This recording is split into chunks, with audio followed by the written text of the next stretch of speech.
Hello everybody and welcome along to this video, which is Mr. Johnson Teaches Unseen Poetry Revision, one of the series of videos you'll find in this playlist where I try and talk you through the approaches you can take when faced with an unseen poem.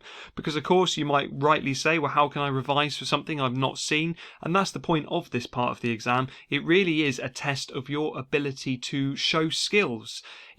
Poetry is not about wanting to be a poet one day. It's about being able to explore somebody else's point of view and understand, and therefore it relies on a whole load of skills like inference and more. So it's really important. So we'll get started. This is going to take you through a bit like a mini lesson in some ways. There are little activities for you to pause and have a go at along the way, which I would like you to have a go at completing, and then I shall model how to explore an unseen poem as we go through.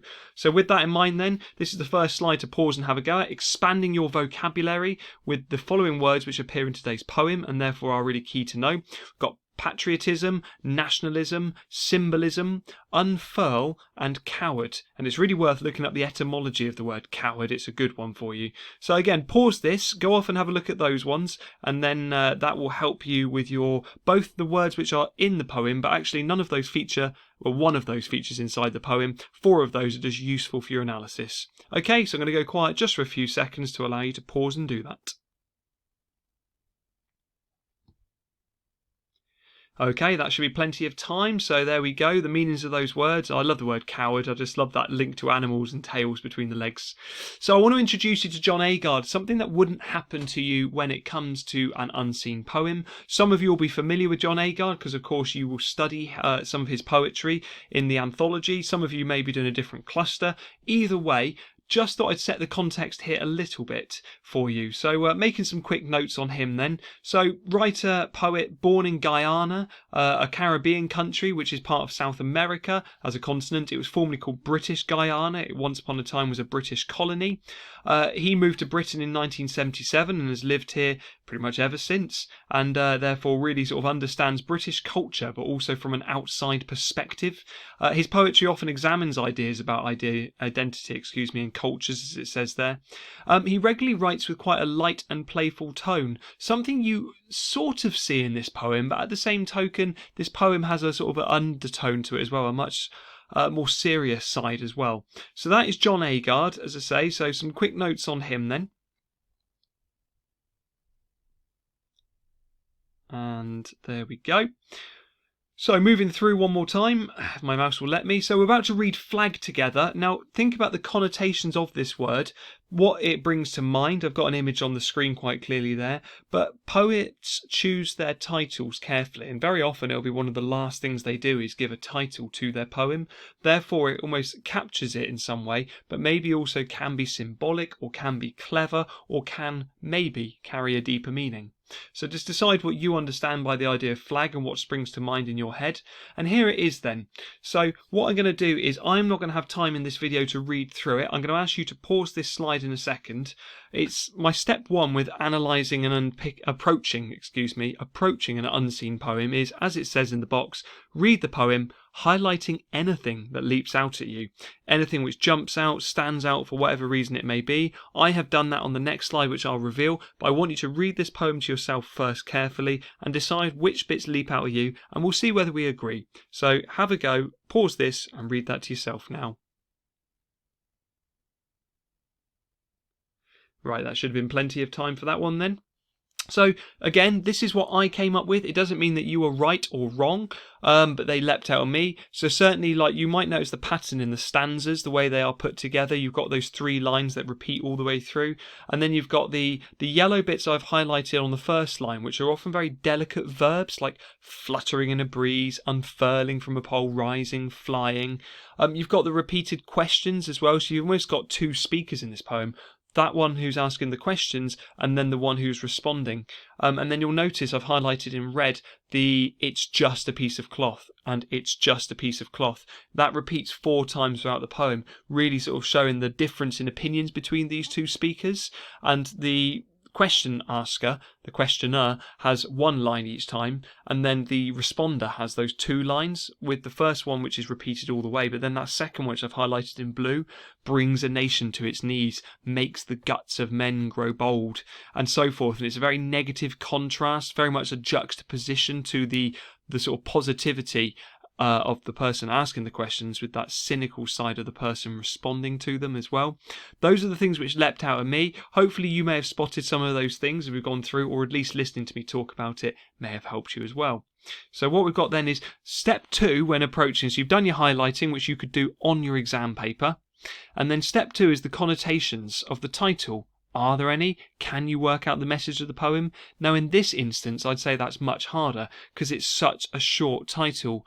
There are other unseen poems that have been used on exam papers in the past, which generally are much longer, or they're ones like autumn, and the word autumn carries with it certain connotations. Flag does carry those connotations, the idea of patriotism and representing a country and belief. But maybe also words like propaganda.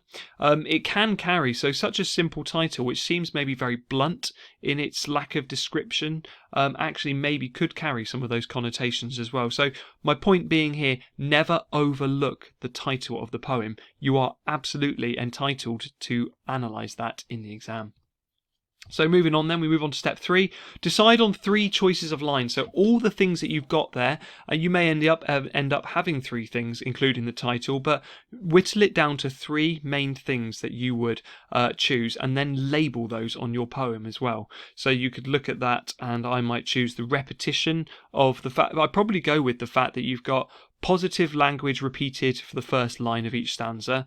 Contrast that with the repetition of the just a piece of cloth, which you could analyse, and then the third line works quite nicely here, doesn't it? Each time 1, 2, 3, but the third line would be then why I look at the contrast of the negative response of that person. That would personally be it for me. You've got rhetorical questions, we've got negative language. That is a method that's being used there. You could talk about a semantic field of negative language. So there's a few different things, but try where possible to identify what the method is. Repetition is the method here, as is the juxtaposition of the negative line against the positive line, but always try and spot a name where possible those things.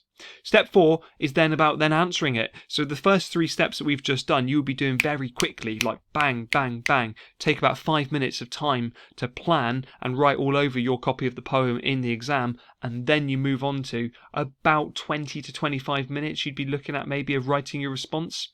Now, before we do that, I'd like you to have a quick go at these questions, which hopefully should help support you actually understanding this poem before you have a go. So you're going to pause this slide in a second. I've got a retrieval question, which is a simple find it and write it down. An inference question, which is going to mean you need to use clues to work that one out. Summary, this is an important one. What tone do you think it is, and which 3 phrases show that? And I want you to write that down as well. And finally, explaining what is the effect of those final lines then, because they are important. How do they show the message about patriotism and what John Agard maybe is suggesting about not necessarily, I'm giving you a clue here, but not necessarily blindly following orders and fighting for something without questioning whether it's the right thing to do or not, just doing something because it looks right, maybe. Anyway, I'll go quiet for a few seconds to allow you to pause, have a go at those questions. 10 minutes, off you go. Right then, we move on to the final thing. I'm about to reveal to you my PEAR response then on my next slide, and it looks something like this. So I've colour coded it. You'll notice really that the yellow and the pink, the A and the R, definitely take up more space than the first bit. You've got about a 1/3 to 2/3 split going on there. So if I could point out things that I've said, so I'll read through it. The green bit, the poet presents their, I paused myself. I've put a question at the very top there, which we need to look at first. How has the poet shown their strong feelings about the impact of a flag? So strong feelings, flags, and the impact that those have. So that's the question. I answer that in my first sentence or two. The poet presents their feelings of mistrust and skepticism about what a flag represents. If you're skeptical, you're not certain, you don't really think it's right, or you question something. Agard seems to feel it leads people to commit questionable actions in its name. So what I've done in those first 2 sentences is I've directly said what I think his feelings about the flag are, and I've basically summarised the message of the poem. Next sentence, he shows this through his use of repetition. Right, bang, I've named a method always name a method in your answers, everybody. He shows this through his use of repetition of negative lines at the end of each stanza, including words such as guts and bold. So there you go, I've both now named a method and then I embedded my quotes there, no more than I needed to, just short words that I think I'm going to use. Now here comes my analysis where I put those bits under the microscope and try and unpick, right, why has he done this? By using these nouns, Agard creates a negative semantic field that builds up the negative impact that a flag can have on those who blindly serve without considering their actions. At this sentence next, I try and add a second thought, which gains me more marks. It shows me thinking more deeply. It could also show the pain and suffering this leads to because of the connotations of these words that link with death. Always good to try and mention connotations of words. And then finally, I try and consider, okay, why did he write this poem? What is its message? What is he trying to teach us? Perhaps Agard wants us to consider whether we blindly follow ideas when they are presented as something patriotic, or whether our history is linked to blind actions, not questioning the morals behind them. I found that relatively difficult to do for this poem. I won't lie to you. I think it's important that you know that. But at some level, you're trying to look at what you've just read, the poem, and then go, right, what's that teaching me? And teaching is a really good word to think about with these poems. The poets don't literally set out to teach you, but they want you to consider and question something. And therefore, using the word teach might be a useful way of trying to open that up in your head. Anyway, that's my example, which you've got on your screen now. What you really need to do here to really get to grasp with unseen poetry is actually have a go yourself. So use the poem, use the ideas you've heard within this, use the notes that you just made with those Viper's Cave questions. But what would you write about next? Well, as I said, maybe if I were you, I'd look at how you've got this naive person asking the questions, and they sound quite naive because they're using very positive language. There's your method. The positive language of fluttering in a breeze, unfurling from a pole, rising. All of those carry some very light-hearted, not light-hearted is the wrong word, but very light, very sort of soft connotations.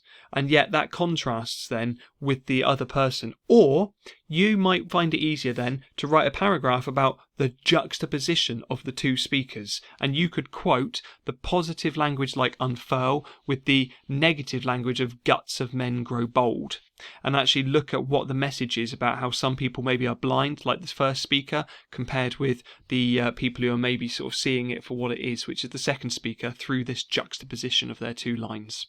Right, hopefully that's enough ideas for you to crack on with, and hopefully you found this video useful. Lots of other videos on the channel that you can check out, unseen poetry and much more, and I wish you the very best of luck when it comes to you writing for your exams. Until then, thanks for watching everybody. Goodbye.